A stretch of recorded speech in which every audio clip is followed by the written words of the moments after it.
ನಮಸ್ಕಾರ ವಿದ್ಯಾರ್ಥಿಗಳೇ. ಇವತ್ತು ನಂದು ಎರಡನೇ ವಿಡಿಯೋ ಇದು.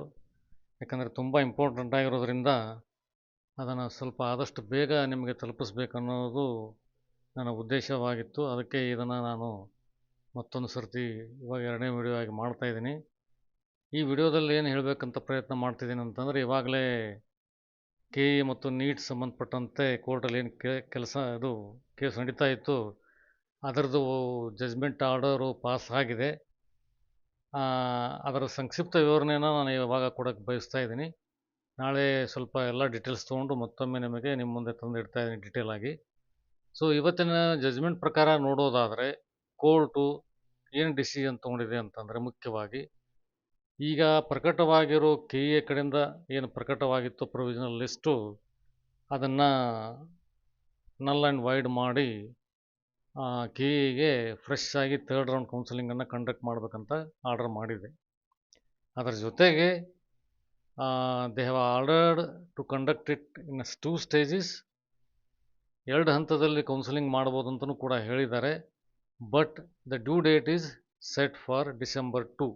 ಡಿಸೆಂಬರ್ 2ನೇ ತಾರೀಕಿನೊಳಗಡೆ ಎಲ್ಲ ಪ್ರಕ್ರಿಯೆಗಳನ್ನು ಮುಗಿಸಿ ಸೀಟ್ ಅಲಾಟ್ಮೆಂಟ್ ಮಾಡಿ by 10th of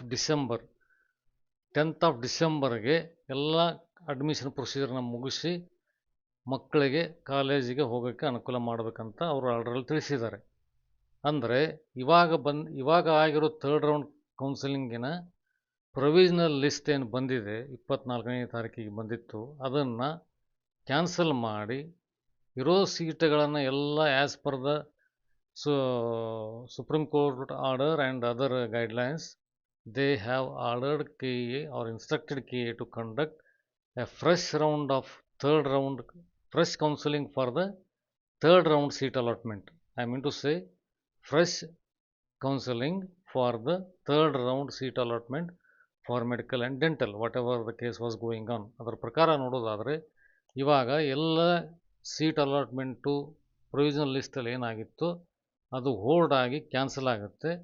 so next ಕೆ ಅವರು ಇದೇ ರೌಂಡನ್ನು ಫ್ರೆಶ್ ಆಗಿ ಕಂಡಕ್ಟ್ ಮಾಡಿ as per the merit, as per the rank, they will allocate the seat for in the third round. ನಾನು ಮುಂಚೆ ನಿಮಗೆ ಇದ್ರ ಬಗ್ಗೆ ಸ್ವಲ್ಪ ಮಾಹಿತಿ ಕೊಟ್ಟಿದ್ದೆ. ಇದರ ಮುಂಚೆ ಇರೋ ವಿಡಿಯೋಗಳಲ್ಲಿ ಕೋರ್ಟ್ ಮುಂದೆ ಏನೇನು ಆಪ್ಷನ್ಸ್ ಇದೆ ಅನ್ನೋದು ನಿಮಗೂ ಕೂಡ ಕೊಟ್ಟಿದ್ದೆ ನಾನು. ಒಂದು, ಫ್ರೆಶ್ ರೌಂಡ್ ಕೌನ್ಸಿಲಿಂಗಿಗೆ ಹೋಗ್ಬೋದು. ಇಲ್ಲ ಅಂದರೆ ಹೊಸದಾಗಿ ಸೇರಿಸೋ ಸೀಟ್ಗಳನ್ನು ಸೈಡ್ ಇಟ್ಟು ಉಳಿದಿರೋ ಸೀಟ್ಗಳಿಗೆ ಅಷ್ಟೇ ಕೌನ್ಸಿಲಿಂಗ್ ಮಾಡ್ಬೋದು. ಇಲ್ಲ ಎಲ್ಲ ಸೀಟ್ಗಳನ್ನು ಒಂದೇ ಸರ್ತಿ ಪೂಲಿಂಗ್ ಮಾಡಿ ಮಾಪಪ್ ರೌಂಡು ಸ್ಟೇ ವೇಕೆನ್ಸಿ ಏನಿದೆ ಎಲ್ಲ ಸೇರಿಸಿ ಒಂದೇ ರೌಂಡಲ್ಲಿ ಮುಗಿಸ್ಬೋದು. ಆಮೇಲೆ ಬೇಕಾದ್ರೆ ಸೀಟ್ ಉಳಿದಿರೋದನ್ನು ಸ್ಟೇ ವೇಕೆನ್ಸಿನಲ್ಲಿ ಕಂಡಕ್ಟ್ ಮಾಡ್ಬೋದು. ಅದರ ಜೊತೆಗೆ ಪೆಟಿಷ್ನರು ಏನೇನು ಕೇಸ್ ಹಾಕಿದ್ರು ಅವ್ರ ಪರವಾಗಿ ಕೂಡ ಗಮನದಲ್ಲಿಟ್ಟುಕೊಂಡು ಯಾರಿಗೂ ತೊಂದರೆ ಆಗಲ್ದಂಗೆ ಕೂಡ ಡಿಸಿಷನ್ನು ಬರ್ಬೋದು ಅಂತಲೂ ಹೇಳಿದ್ದೆ. ಅದರ ಪ್ರಕಾರ ನೋಡೋದಾದರೆ, ಇವಾಗ ಥರ್ಡ್ ರೌಂಡಲ್ಲಿ ಏನು ಪ್ರೊವಿಷನಲ್ ಲಿಸ್ಟ್ ಬಿಟ್ಟಿದ್ರು ಕೆ ಅವರು, ಅದನ್ನು ಕ್ಯಾನ್ಸಲ್ ಮಾಡಿ ಫ್ರೆಶ್ ಕೌನ್ಸಿಲಿಂಗಿಗೆ ಆರ್ಡರ್ ಮಾಡಿದ್ದಾರೆ. ಇದು ನನ್ನ ಪರ್ಸನಲ್ ಅಭಿಪ್ರಾಯ ಪ್ರಕಾರ ಸುಮಾರು ವಿದ್ಯಾರ್ಥಿಗಳಿಗೆ ನ್ಯಾಯ ತಂದು ಕೊಡುವ ಅಂತ ಭಾವಿಸಿದ್ದೀನಿ. ಯಾಕಂದರೆ ಸುಮಾರು ವಿದ್ಯಾರ್ಥಿಗಳಿಗೆ ಮೆರಿಟ್ ಆಧಾರದ ಮೇಲೆ ಸೀಟ್ ಸಿಕ್ಕಿರಲಿಲ್ಲ. Higher order seat, lower order seat, ಹೊಸ ಕಾಲೇಜು, ಹೊಸ ಸೀಟು, ಈ ಥರ ಸ್ವಲ್ಪ ಅವರಿಗೆ ಯಾವುದು ಡಿಸರ್ವ್ಡ್ ಸೀಟ್ ಇತ್ತು, ಅವರಿಗೆ ಯೋಗ್ಯತೆ ತಕ್ಕಂಗೆ, ಅವ್ರ ರ್ಯಾಂಕ್ ತಕ್ಕಂಗೆ, ಮೆರಿಟ್ ತಕ್ಕಂಗೆ ಯಾವ ಸೀಟ್ ಸಿಗಬೇಕಾಗಿತ್ತು ಅದು ಸಿಕ್ಕಿರಲಿಲ್ಲ. ಬಟ್ ಇವಾಗ ಕೋರ್ಟ್ ಆರ್ಡರ್ ಮುಖಾಂತರ ಅವರಿಗೆ ನ್ಯಾಯ ಸಿಗುತ್ತೆ ಅಂತ ನಾನು ಖಂಡಿತ ಭಾವಿಸುತ್ತೀನಿ. ಅದರ ಜೊತೆಗೆ ನಿಮಗೆ ತಿರ್ಗಾ ಮತ್ತೆ ಥರ್ಡ್ ರೌಂಡಲ್ಲಿ ಆಪ್ಷನ್ ಎಂಟ್ರಿಗೆ ಬಿಟ್ಟಾಗ ದಯವಿಟ್ಟು ಈ ಸರ್ತಿ ನಿಮ್ಮ ಎಲ್ಲ ಗಮನವನ್ನು ಆಪ್ಷನ್ ಎಂಟ್ರಿ ಮೇಲೆ ಇಟ್ಟು ನಿಮಗೆ ಯಾವ ರ್ಯಾಂಕ್ ಪ್ರಕಾರ ಯಾವ ಕಾಲೇಜ್ ಸಿಗುತ್ತೆ ಅದನ್ನೆಲ್ಲ ಲಿಸ್ಟ್ ಔಟ್ ಮಾಡಿ ನೀಟಾಗಿ ಆಪ್ಷನ್ ಎಂಟ್ರಿ ಮಾಡಿ ಕೌನ್ಸಿಲಿಂಗಲ್ಲಿ ಪಾರ್ಟಿಸಿಪೇಟ್ ಮಾಡಿ ನಿಮಗೆ ಬೇಕಾಗಿರೋ ಕಾಲೇಜು ಮತ್ತು ಮೆಡಿಕಲ್ ಅಥವಾ ಡೆಂಟಲ್ ಸೀಟು ಖಂಡಿತ ಸಿಗುತ್ತೆ.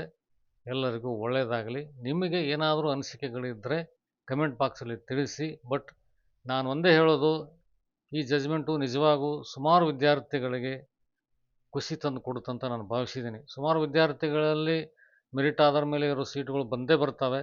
ಎಲ್ಲರಿಗೂ ಒಳ್ಳೆ ಸೀಟ್ಗಳು ಸಿಗ್ತವೆ. ಯಾಕಂದರೆ ಸೀಟ್ ಕೂಡ ಜಾಸ್ತಿ ಆಗಿರೋದ್ರಿಂದ ಯಾರು ತಮ್ಮ ಮೆಡಿಕಲ್ ಕನಸನ್ನು ಬಿಟ್ಕೊಡೋಕ್ಕೆ ಸಾಧ್ಯತೆ ಇಲ್ಲ. ಎಲ್ಲರಿಗೂ ಸೀಟ್ ಸಿಗುತ್ತೆ ಅಂತ ನಾನು ಭಾವಿಸ್ತೀನಿ. ಬಟ್ ಮೆರಿಟ್ ಆಧಾರ ಮೇಲೆ ಸಿಗುತ್ತೆ, ಅದಂತೂ ಖಂಡಿತ. ಇವಾಗ ಮುಂದಿನ ವಿಡಿಯೋ ಮಾಡೋಕ್ಕಿಂತ ಮುಂಚೆ ಅದರ ಜೊತೆಗೆ ನಿಮಗೆ ನಿನ್ನೆ ನಾನು ಹೇಳಿದ್ದೇನಿಲ್ಲ, ಅದರಲ್ಲಿ ಸ್ಟೇ ವೇಕೆನ್ಸಿ ರೌಂಡ್ ಆಯುಷದ್ದು ಫೈನಲ್ ಸೀಟ್ ಅಲಾಟ್ಮೆಂಟನ್ನು ಬಿಟ್ಟಿದ್ದಾರೆ. ಅದನ್ನು ನೋಡಿ ಯಾರ್ಯಾರಿಗೆ ಸೀಟ್ ಸಿಕ್ಕಿದೆ ಅಡ್ಮಿಷನ್ನ ಮುಗಿಸಿ ನಿಮ್ಮ ಪ್ರಯಾಣವನ್ನು ಮುಂದುವರಿಸಿ. Once again thank you, all the best.